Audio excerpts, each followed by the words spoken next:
Welcome back, GW sports fans, to our live edition of the GW women's basketball game as the Lady Colonials will be taking on the Minutemen of UMass.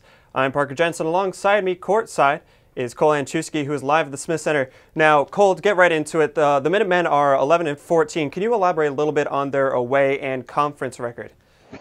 Yeah, Parker, they're 3-8 away, and their conference record is 3-9. And as you mentioned, they're 11-14, which puts them at 10th of the Atlantic 10 Conference. So they're struggling. And in the past 5 games, they've won 2, lost 3, and they're on a 2-game skid. So they've had big losses to George Mason. They got blown out by Dayton, and they lost to Richmond, only putting up 39 points. So currently the record is struggling. But as we were talking about off air, although their conference play isn't great, they do still have talent on their team. So Parker, what's your scouting report for UMass?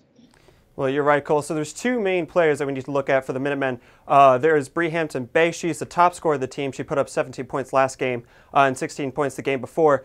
She's doing tremendously with her scoring. Another player to look at is Haley Liddell. She's the top disher. She gives out a lot of assists, and she's the second leading scorer on the team. Put up 12 last game, 11 the game before that, and she had a massive game at LaSalle, putting up over 20.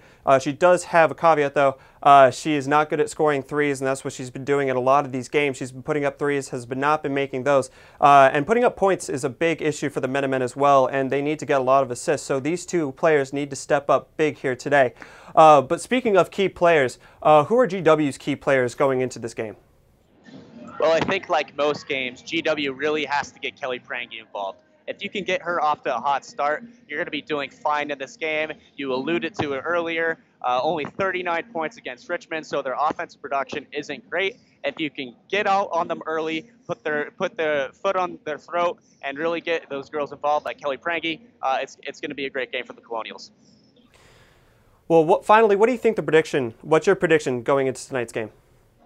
So I think it's going to be a blowout. My final score prediction is 69-42. GW is going to have a great offensive productive game, and overall it's going to be a great win for the Colonials. That's going to help advance their conference record. All right, well, thank you so much, Cole, and thank you for watching at home. Check us out on Facebook, GW-TV. Check us out on Twitter as well, GWTV.